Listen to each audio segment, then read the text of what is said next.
Hope you all heard about the word Mara in the Bible. மாரா என்கிற வார்த்தையை குறித்து நம்ம எல்லாருக்கும் தெரியும். Israelites they left Egypt on the 15th day of the first month. முதலாம் மாதத்தின் 15ஆம் நாளிலே இஸ்ரவேல் ஜனங்கள் எகிப்தை விட்டு புறப்பட்டார்கள். And they have camped in two places before they reach Mara. மாராவுக்கு வரும் முன்பாக இரண்டு இடங்களிலே முகாமிட்டார்கள் அவர்கள் கூடாரங்களை. And this time I was reading carefully how long it took for them to reach the place Mara. இந்த மாராங்கிற இடத்தை எகிப்திலிருந்து கிளம்பின பிறகு வந்து அடைவதற்கு எத்தனை நாள் ஆயிற்று என்பதை கணக்கு பார்த்து பார்த்தபோது on the 6th day they have reached Mara. ஆறாம் நாளிலே அவர்கள் மாராவை வந்தடைகிறார்கள். Let me read few verses for you. உங்களுக்காக ஒரு சில வேத பகுதிகளை வாசிக்கிறோம். Please turn your Bibles to Numbers chapter 33 verses 1 to 3. எண்ணாகமம் 33வது அதிகாரம் 1 முதல் 3வது வசனங்களில் நாம் பார்க்கலாம். These are the stages of the people of Israel when they went out of the land of Egypt by their companies under the leadership of Moses and Aaron. Moses wrote down their starting places stage by stage by command of the Lord, and these are their stages according to their starting places. They set out from Ramses in the first month of the 15th day of the first month. On the day after the Passover, the people of Israel went out triumphantly in the sight of all the Egyptians, and on the 6th day they have reached Mara. மோசே Aaron என்பவர்களுடைய கையின் கீழ் தங்கள் சேனைகளின்படியே எகிப்து தேசத்திலிருந்து புறப்பட்ட இஸ்ரவேல் புத்திரருடைய பிரயாணங்களின் விபரம். மோசே தனக்கு கர்த்தர் கட்டளையிட்டபடியே அவர்கள் புறப்பட்ட பிரகாரமாக அவர்களுடைய பிரயாணங்களை எழுதினான். அவர்கள் ஒவ்வொரு இடங்களில் இருந்து புறப்பட்டு பண்ணின பிரயாணங்களாவன. முதலாம் மாதத்தின் 15ஆம் தேதியிலே அவர்கள் ராமசேசை விட்டு புறப்பட்டார்கள். பஸ்காவுக்கு மறுநாளிலே எகிப்தியர் எல்லாரும் பார்க்க இஸ்ரவேல் புத்திரர் பலத்த கையுடன் புறப்பட்டார்கள். See, on the first day there was a supernatural miracle. God delivered them from the hands of Egyptians. அந்த முதல் நாளிலே அங்க ஒரு மிகப்பெரிய அற்புதம் நடக்கிறது. எகிப்தியருடைய கையில் இருந்து தேவன் இயற்கைக்கு அப்பாற்பட்ட அற்புதங்களின் மூலமாக அவர்களை விடுவிக்கிறார். No, usually when people they wanted to escape from the enemies, they have to sneak from their presence or they will slip away from the presence of the enemies. பொதுவா எதிரிகளிடந்து தப்பிக்கிறப்ப ஜனங்கள் என்ன பண்ணுவாங்கன்னா கண்ணுக்கு தெரியாம ஒளிஞ்சு தப்பிச்சு வருவாங்க. But here the word of God says the people of Israel went out triumphantly in the sight of all the Egyptians. நம்ம இங்க பார்க்கிறோம் இஸ்ரவேல் ஜனங்கள் எகிப்தியர் எல்லாரும் பார்க்க இஸ்ரவேல் புத்திரர் பலத்த கையுடன் புறப்பட்டார்கள் என்று இருக்கிறது. For 430 years they took the upper hand, the enemies took the upper hand, but on that particular day they were powerless, they were zero. அந்த 430 ஆண்டுகளும் எதிரியாகிய எகிப்தியர்கள் இவர்களை அடிமைப்படுத்தி வைத்திருந்தார்கள். ஆனால் அந்த ஒரு நாளிலே தேவன் அவர்களுடைய வல்லமையை ஒன்றுமில்லாமல் போக பண்ணினார். See, how is it possible? எவ்வாறு இது முடியும்? Generation after generation they had the upper hand on Israelites, but on that day, the first month of 15th day, they were totally powerless. அவர்கள் அவ்வளவு நாளும் தலைமுறையாக அடிமைப்படுத்தி இருந்தாலும் அந்த முதலாவது மாதத்தின் 15ஆம் நாளிலே அவர்கள் ஒரு வல்லமையும் இல்லாமல் போனார்கள். They could see what is going on, but they were not able to do anything. என்ன நடக்குதுங்கறத கண்ணு முன்னாடி பார்த்துட்டு தான் இருந்தாங்க. ஆனா அவங்களால ஒண்ணுமே பண்ண முடியல. Like this, God will also do a miracle in your life. இதே போல தேவன் உங்களுடைய வாழ்க்கையிலும் ஒரு அற்புதம் செய்வார். The people, those who took upper hand on you, they can see what is going on in your life, that they won't be able to control you. உங்களை அடிமைப்படுத்த நினைத்தவர்கள், உங்களை அடக்கி ஆள நினைத்தவர்கள் கண்களுக்கு முன்பாக உங்களுடைய வாழ்க்கையில் நடக்கிற காரியங்களை, உயர்வுகளை அவர்கள் பார்ப்பார்கள். ஆனால் அவர்களால் ஒன்றும் செய்ய முடியாது.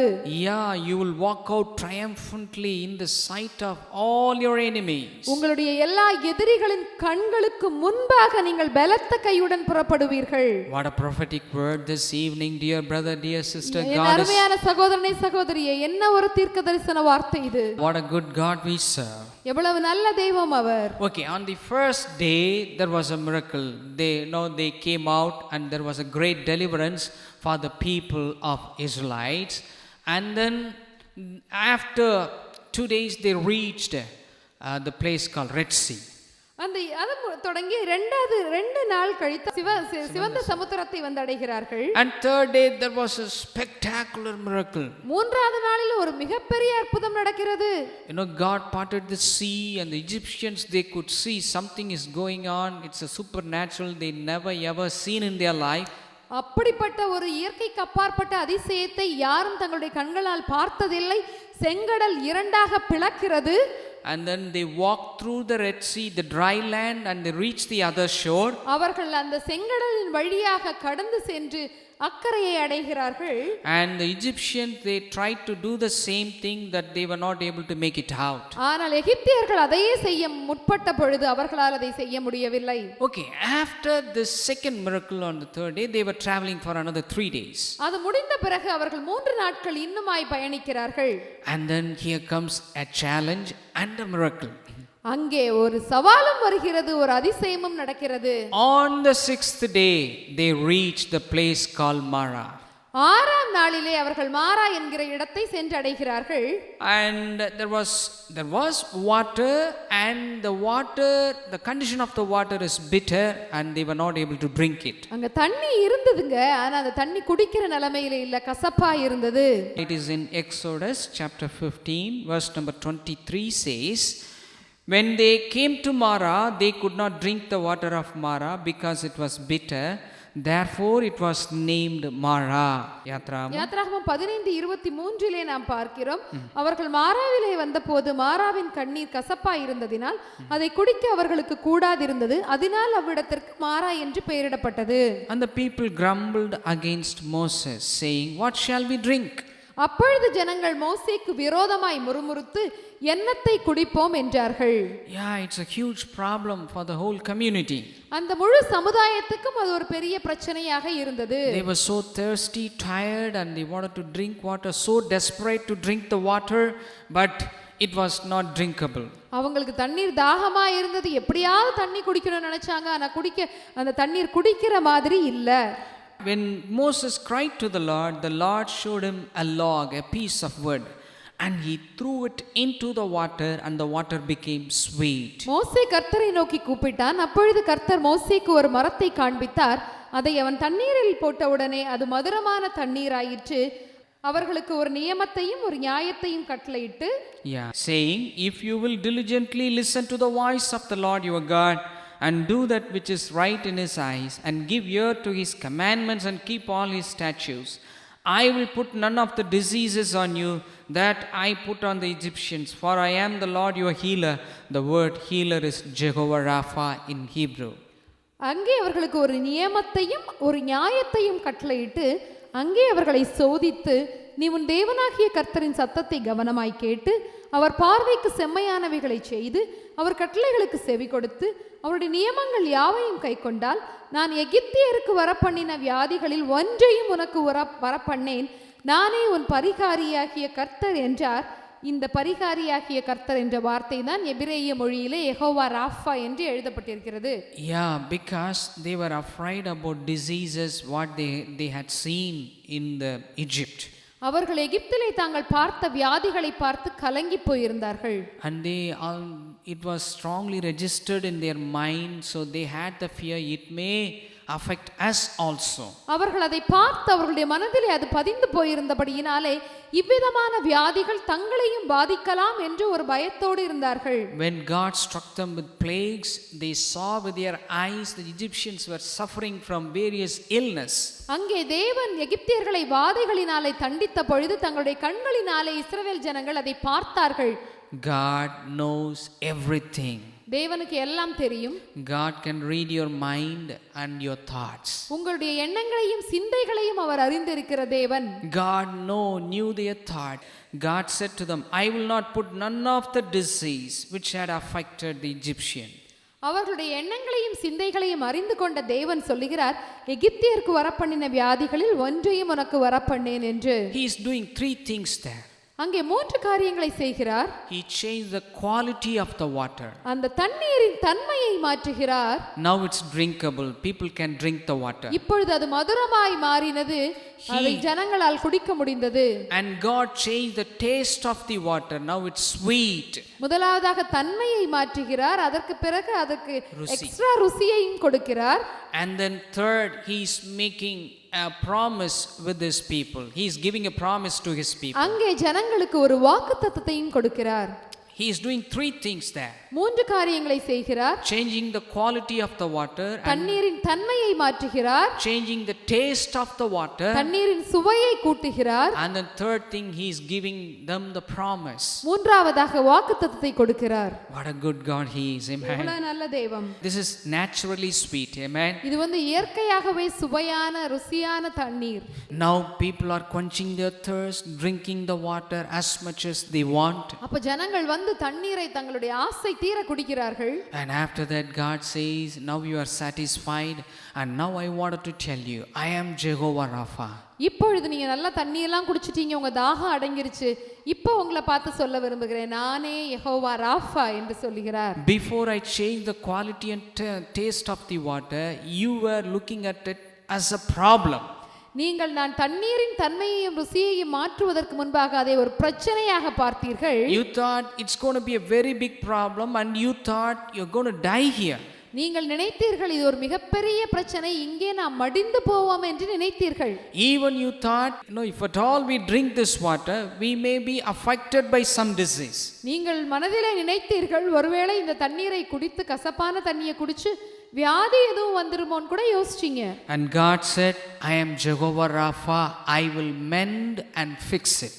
ஆண்டவர் சொல்லுகிறார், நானே யெகோவா ராஃபா, நான் அதை சரி பண்ணுவேன், அதை சீர்படுத்துவேன் என்று சொல்லுகிறார். That's the meaning for the name Jehovah Rapha. அதுதான் யெகோவா ராஃபா என்கிற வார்த்தையின் அர்த்தம். He will mend and fix the problems in your life. அவர் பரிகாரம் செய்கிறார், பரிகாரியாகிய கர்த்தர். அந்த பிரச்சனைகளை அவர் சீர்திருத்துகிறவர், சீர்பொருத்துகிறவர். Basically he will repair and fix the problems in your life. அந்த பிரச்சனையை சீர்பொருத்துகிற தேவன். Think about a mechanic in the garage. If you have to go to the garage here in UK, you have to fix the appointment with them. நம்ம work ஷாப்புக்கு போகணும், வண்டி ஏதாவது சரி பண்ணணும் அப்படின்னா இங்கே பார்த்தீங்கன்னா ஃபோன் பண்ணி இல்லை இன்டர்நெட்டில் நம்ம அப்பாயின்மெண்ட் ஃபிக்ஸ் பண்ணிட்டு தான் போக முடியும். But when you go to God to fix the problem, he won't say wait for another week. நம்ம பிரச்சனையை தீர்ப்பதற்காக ஆண்டவர்கிட்ட போறப்ப ஆண்டவர் 2 வாரம் பொறு, அடுத்த வாரம் வான்னு சொல்ல போறதில்ல. When Moses cried to the Lord, God showed him a piece of wood there. அங்கே மோசே தேவனை நோக்கி கூப்பிட்ட பொழுது தேவன் ஒரு கட்ட மரக்கிளையை காண்பிக்கிறார். The moment you start to pray, God will show you the solution. நீங்கள் ஜெபிக்க ஆரம்பிக்கும் பொழுது இங்க எப்படி போட்டுருக்குன்னா, கர்த்தரை நோக்கி கூப்பிட்டான், அப்பொழுது கர்த்தர் மோசேக்கு மரத்தை காண்பித்தார். ஜெபிக்கும் பொழுது தேவன் நமக்கு வழியை காண்பிக்கிறார். Through prayer, immediately God will show you the solution for your life. உங்களுடைய வாழ்க்கைக்கான தீர்வை தேவன் உடனடியாக உங்களுக்கு காண்பிப்பார். And through that solution God will repair and mend and fix that problem. அந்த பிரச்சனையை தேவன் காண்பிக்கிற தீர்வின் மூலமாக சீர்பொருத்துவார். It could be a huge one for you. The problem is a huge problem for you, but for God nothing is impossible. நமக்கு பார்ப்பதற்கு அது மிகப்பெரிய பிரச்சனையாக தோன்றலாம், ஆனால் தேவனுடைய பார்வையிலே ஒன்றும் கூடாத காரியம் அல்ல. It is in Psalm number 97 verse number 5 says, the mountains melt like wax before the Lord. In his presence even the mountains will melt like wax. கர்த்தரின் பிரசன்னத்தினாலே பர்வதங்கள் மெழுகு போல உருகிற்று, சர்வ பூமியினுடைய ஆண்டவரின் பிரசன்னத்தினாலேயே உருகி போயிற்று என்று சங்கீதம் 97:5 நாம் வாசிக்கிறோம். For him nothing is too big. அவருக்கு எதுவும் பெரிய விஷயம், பெரிய பிரச்சனை எல்லாம் கிடையாதுங்க. நம்ம சொல்றப்ப சொல்லுவோம், ஐயோ ஏன் கேக்குறீங்க பெரிய பிரச்சனை அப்படின்னு. ஆண்டவருக்கு பெரிய பிரச்சனை எதுவுமே கிடையாது. And we always magnify the problem and we say no one can understand the way or the path I am going through. நம்ம சொல்லுவோம், ஐயோ என்னோட பிரச்சனை யாருமே புரிஞ்சுக்க முடியாது, நான் படுற கஷ்டம் யாருக்குமே புரியாது அப்படின்னு சொல்லுவோம். At times we say no one can understand the pain that I go through. என்னுடைய வலியை, என்னுடைய வேதனையை வேறு யாராலையும் புரிந்து கொள்ள முடியாது என்று நாம் சொல்லக்கூடும். You are listening to the word now. As you listen, you can pray to God immediately. Jehovah Rapha, you can mend and fix the problem in my life. இந்த வார்த்தையை கேட்டுக்கொண்டிருக்கிற போதுதானே நீங்கள் ஜெபித்து ஆண்டவரிடத்திலிருந்து ஒரு தீர்வை பெற்றுக்கொள்ள முடியும். There is power in God's presence. தேவனுடைய பிரசன்னத்திலே வல்லமை இருக்கிறது. When you pray to God, His presence will cover you. His presence will fill you. நீங்கள் ஜெபிக்கும் பொழுது தேவனுடைய பிரசன்னம் உங்களை மூடும், ஆட்கொள்ளும். And through that presence you can feel the power of God. The power of God will deliver you from every problem. தேவனுடைய பிரசன்னத்திலே நீங்கள் உணரும் பொழுது அங்கே தேவனுடைய வல்லமையை அனுபவிக்க முடியும். அந்த வல்லமையில் உங்களுடைய பிரச்சனைக்கான தீர்வு இருக்கும். This is what our humble request. When you go through the problem or pain, don't simply sit down and don't be discouraged. You should take some spiritual effort. நீங்கள் ஒரு பிரச்சனை வழியாக கடந்து போகும் பொழுது சோர்ந்து போய் பிரச்சனை வராதுன்னு நாங்க சொல்லல, வரும் பொழுது சோர்ந்து போய் அப்படியே உடைஞ்சு போய் உட்கார்ந்துடாதீங்க. ஆவிக்குரிய முயற்சிகளை நாம் எடுக்க வேண்டும். Try through prayer. Try through the presence of God. Come to the presence of God. நீங்கள் தேவனுடைய வல்லமையை உணர ஜெபத்தின் மூலமாக முயற்சி செய்யுங்கள். தேவ பிரசன்னத்திற்குள்ளாக வாருங்கள். Yeah, Mark chapter 5 verse number 24, 25, 26, 27 and it goes up to 30. No need to read now. We all know what had happened there. Mark 5ஆம் அதிகாரம் 24 முதல் 27 வசனங்களை பார்க்கும் பொழுது அந்த 12 வருடமாக பெரும்பாலுள்ள ஸ்திரீயினுடைய பிரச்சனையை பத்தி நமக்கு தெரியும். முழுசாக வாசிக்க வேண்டாம் இப்போ. This lady had the problem of discharge of blood for 12 years. 12 வருடமாக இரத்த போக்கினாலே இந்த சகோதரி பாதிக்கப்பட்டாள். For the 12 years she tried many doctors, many methods and it was not cured. இந்த 12 வருடமாக அநேக வைத்தியர்களை பார்த்து தனக்கு உண்டானவை எல்லாம் செலவழித்தும் சற்றாகிலும் குணமடையாமல் என்று இருக்கிறது. கொஞ்சம் கூட மாற்றம் இல்ல. And at last he heard Jesus is coming through that way. அந்த நாளிலே அவள் கேள்விப்படுகிறாள், இயேசு கிறிஸ்து அந்த வழியாய் வருகிறார் என்று. And she is trying that method. He is approaching Jesus. அவள் அங்கே இயேசுவை அடைகிறாள். And then she touched the hem of Jesus's robe. அவள் வஸ்திரத்தின் தொங்கலை ஓரத்தை தொடுகிறாள். And immediately the power of God, it went from Jesus's body and touched her and healed her completely. உடனே அவளுடைய உதிரத்தின் ஊரல் நின்று போயிற்று. அந்த வேதனை நீங்கி ஆரோக்கியம் அடைந்ததை அவள் தன் சரீரத்திலே உணர்ந்தாள். She was made well. Amen. She was made well. அவள் உடனடியாக சுகமாக்கப்பட்டாள். The word immediately, it's coming. Immediately the flow of blood dried up. உடனே அவளுடைய இரத்தத்தின் ஊரல் நின்று போயிற்று என்று நாம் பார்க்கிறோம். And Jesus realized that he could know that the power had gone out from him. உடனே இயேசு தம்மிலிருந்து வல்லமை புறப்பட்டதை தமக்குள் அறிந்து He turned about in the crowd and said, "Who touched me?" ஜனக்கூட்டத்துக்குள்ளே திரும்பி என் வஸ்திரங்களை தொட்டது யார் என்று கேட்கிறார். Many people are there and he was flooded with the people and the disciples were saying, "Jesus, don't you know hundreds of people are there? How can you find out?" அங்க ஒரே கூட்டமா இருந்தது. அவருடைய சீடர்கள் அவரை பார்த்து, என்ன இயேசுவே கேக்குறீங்க, திரளான ஜனங்கள் உம்மை நெருக்கி கொண்டிருக்கிறார்களே, இதுல எப்படி கண்டுபிடிக்கிறதுன்னு சொல்றாங்க. Hundreds of people touched him and fall on him, but this touch was different one. She touched with faith. அநேகர் அவரை தொட்டிருக்கலாம், அநேகர் உரசி இருந்திருக்கலாம், போகும்போது இடித்து இருந்திருக்கலாம். ஆனால் அதற்கும் இந்த தொடுதலுக்கும் வித்தியாசம் இருந்தது. ஏனென்றால் இந்த ஸ்திரீ விசுவாசத்தோட தொட்டாள். Even the disciples touched him, but there was no power has come out from Jesus's body. அந்த கூட்டத்துக்குள்ள இருக்கிறப்ப சீடர்கள் அவரை ப்ரொடெக்ட் பண்ண முயற்சி பண்ணிருக்கலாம், அவரை தொட்டு இருக்கலாம், உரசி இருக்கலாம். ஆனா அவங்க மேல எல்லாம் அந்த வல்லமை பாயல. But there was one lady, she tried with faith and she received the power and healing. அங்கே ஒரு சகோதரி விசுவாசத்தோட இயேசுவின் வஸ்திரத்தின் தொங்கலை தொட்டாள், அங்கே வல்லமையை அனுபவித்தாள். Okay, here is the life application. In the Old Testament, God showed a piece of wood to Moses. அந்த பழைய ஏற்பாட்டிலே நாம் பார்த்தோம், மோசேக்கு ஆண்டவர் அந்த மரக்கிளையை காண்பிக்கிறார். And after that, God fixed that problem. அந்த பிரச்சனையை நிவர்த்தி செய்தார். In the New Testament, we have the presence of God to fix the problem. இந்த புதிய ஏற்பாட்டின் நாட்களிலே தேவனுடைய பிரசன்னம் இருக்கிறது. Yeah, the word of God says we have the presence of God with us. தேவனுடைய வார்த்தை சொல்லுகிறது தேவ பிரசன்னம் நம்மளோடு இருக்கிறது என்று. When two are gathered in his name, you can feel the presence of God. எங்கே இரண்டோ மூன்று பேர் அவருடைய நாமத்தினாலே கூடி இருக்கும் பொழுது அங்கே தேவனுடைய பிரசன்னம் இருக்கும். When you exalt his name, you can feel the presence of God. தேவனுடைய நாமத்தை உயர்த்தும் பொழுது தேவ பிரசன்னம் இருக்கும். When you pray to God, you can feel the presence of God. நாம் ஜெபிக்கும் பொழுது தேவனுடைய பிரசன்னத்தை காண முடியும். So to fix the problem in your body, all that you have to do is experience that presence and receive the power. உங்களுடைய வாழ்க்கையிலே உங்களுடைய உடலிலே இருக்கிற அந்த பிரச்சனையை நிவர்த்தி செய்வதற்கு தேவ பிரசன்னம் தான் உங்களுக்கு தீர்வு. The next point I wanted to tell you, first one is repairing, next one is reviving. Amen. முதலாவதான குறிப்பு சீர்பொருத்துவது, இரண்டாவது ரிவைவ் பண்ணுவது, எழுப்புதல் அடைய செய்வது. Yeah, what a good God he is. எவ்வளவு நல்ல தெய்வம் அவர். Sometimes some organs are not active in the body. சில நேரங்களிலே நம்முடைய உடலிலே இருக்கிற ஒரு சில பகுதிகள் செயல்பட்டு கொண்டே இருப்பது கிடையாது. We don't know, for some reason to some people the organs are being deactivated. We don't know the reason. ஒரு சில பகுதிகள் சரியாக செயல்படாம இருக்கலாம்.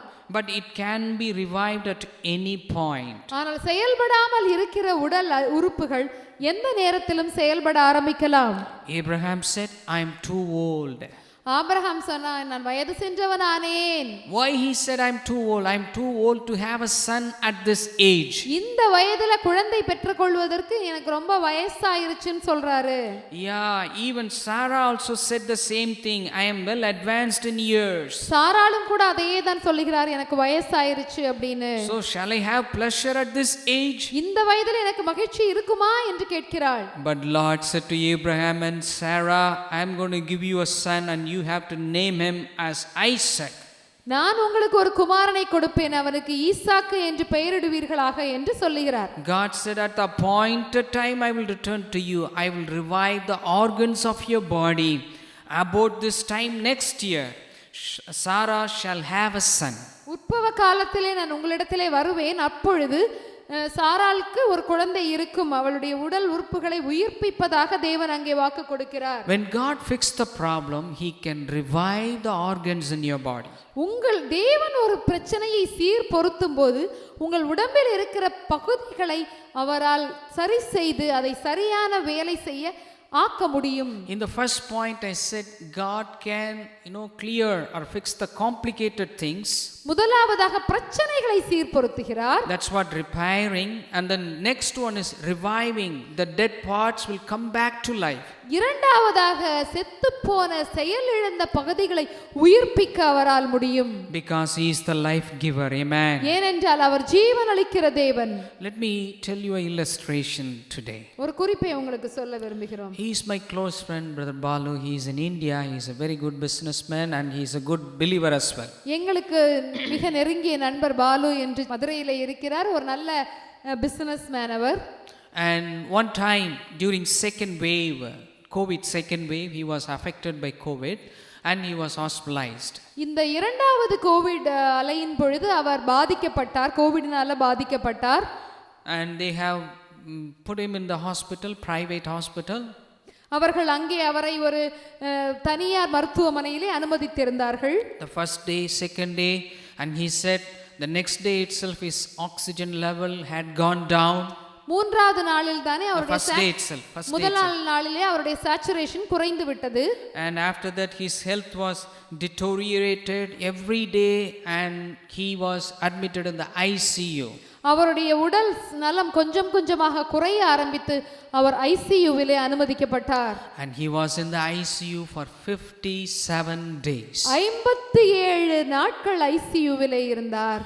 And all over the world, his friends, his close friends, we started to pray for his health. உலகம் முழுவதும் இருக்கிற அவருடைய நண்பர்கள் நாங்களும் கூட அவருக்காக தீவிரமாக ஜெபித்தோம். And the church believers in Madurai, they started to pray earnestly. They were praying to God.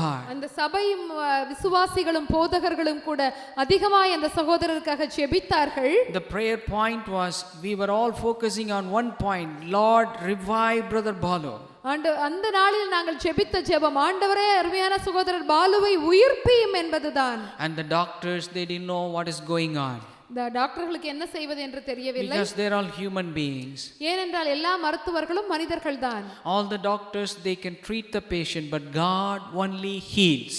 எல்லா மருத்துவர்களும் வைத்தியம் பார்க்க முடியும், ஆனால் சுகம் கொடுப்பது தேவன்தான். Even the Bible says sick persons need a physician.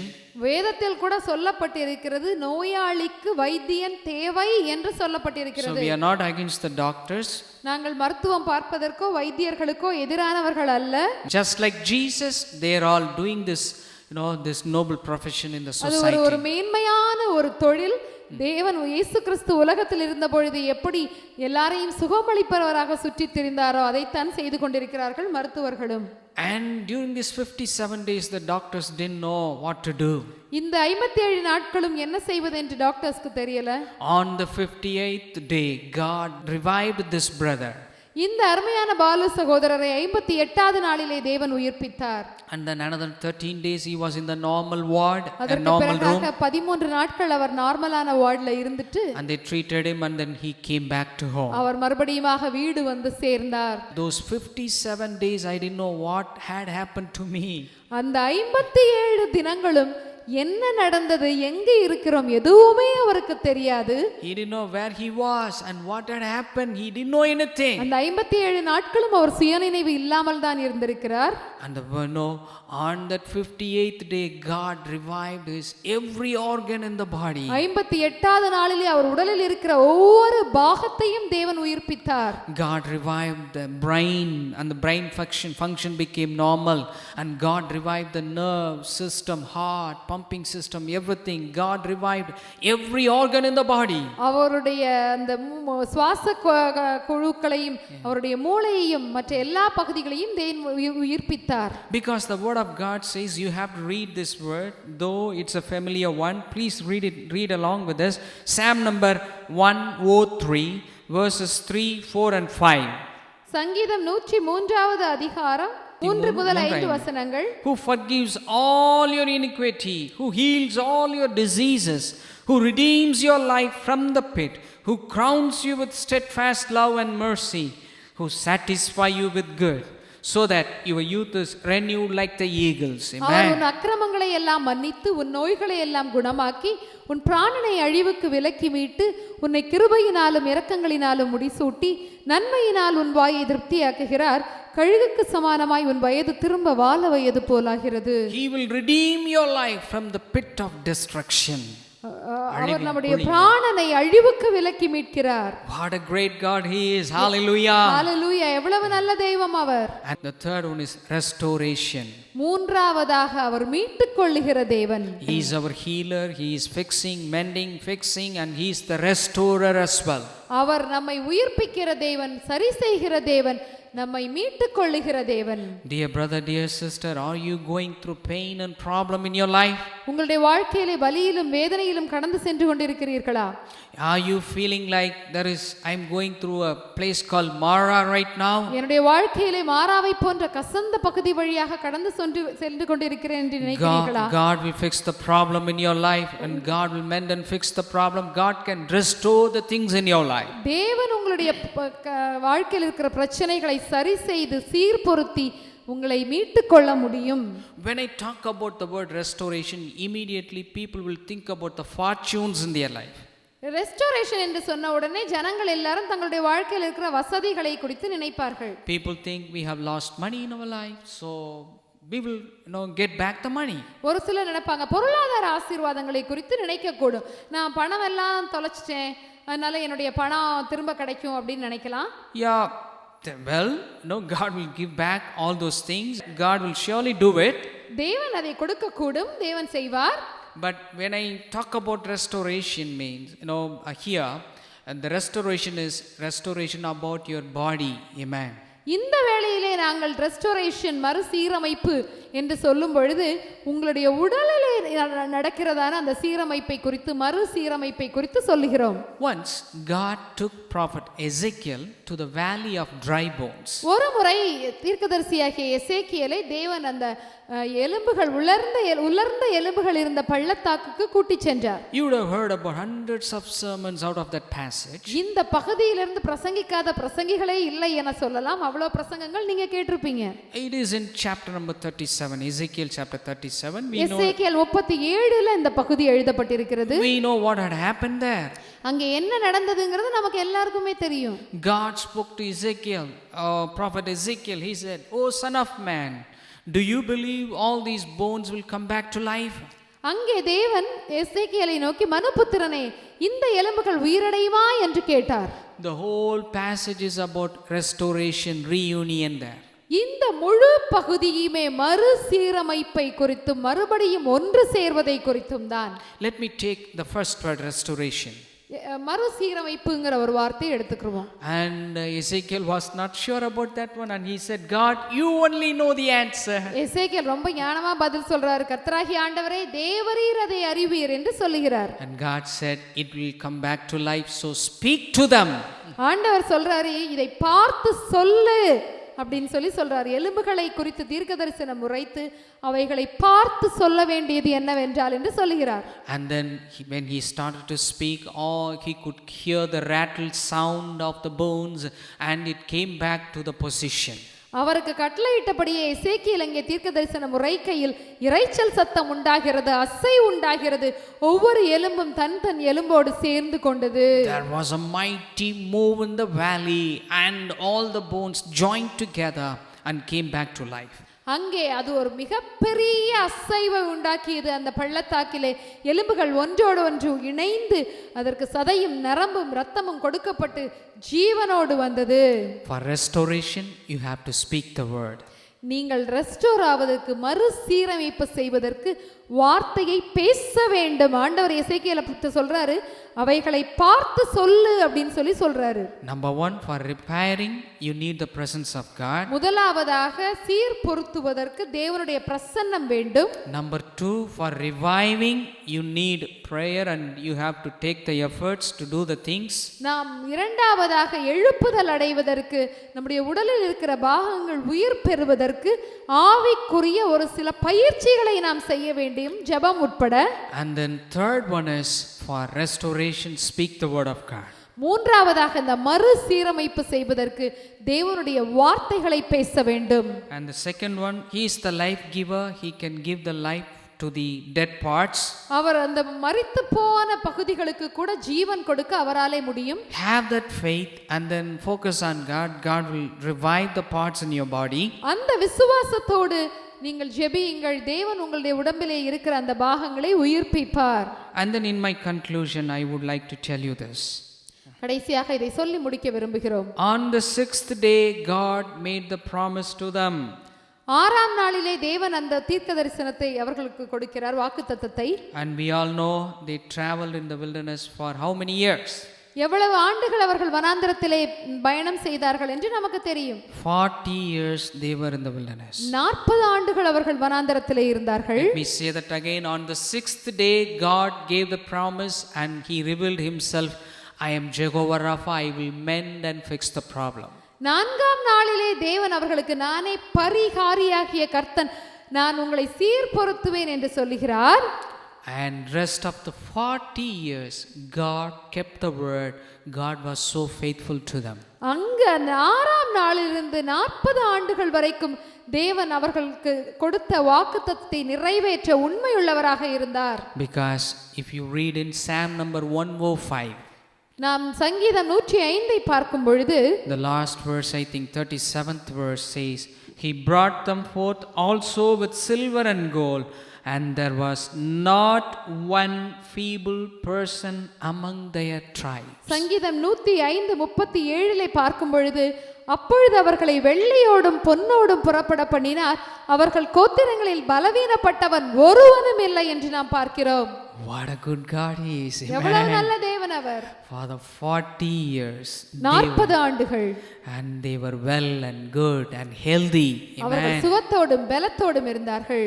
And their fortunes were protected by God. And அவர்களுடைய செல்வங்கள் எல்லாம் தேவனால் பாதுகாக்கப்பட்டன. And they reached the promised land. அவர்கள் வாக்குத்தத்தம் பண்ணப்பட்ட தேசத்தை அடைந்தார்கள். This is what the conclusion I wanted to tell you. இதைத்தான் சொல்லி முடிக்க விரும்புகிறோம். Dear people of God, when God revealed Himself as Jehovah Rapha, believe that rest of your life until you reach your destination, you will be well and you will be blessed with health and wealth. Amen. Jehovah Rafah என்கிற நாமத்தை நாம் நினைக்கும் பொழுது இந்த சங்கீதம் 105:37 நாம் நினைத்துக் கொள்ளுவோம். அவர்களுடைய பொருட்கள் பாதுகாக்கப்பட்டது, அவர்களுக்குள்ளே ஒரு ரிவைவல் இருந்தது, அவர்கள் சரியாக வாக்குத்தத்தம் பண்ணப்பட்ட தேசத்தை சென்றடைந்தார்கள், அவர்கள் பலவீனப்படவில்லை. Yeah, claim that name, confess that name and receive the healing. அந்த நாமத்தை நாம் அறிக்கையிட்டு ஆசீர்வாதங்களை பெற்றுக்கொள்வோம். God bless you. See you next Sunday.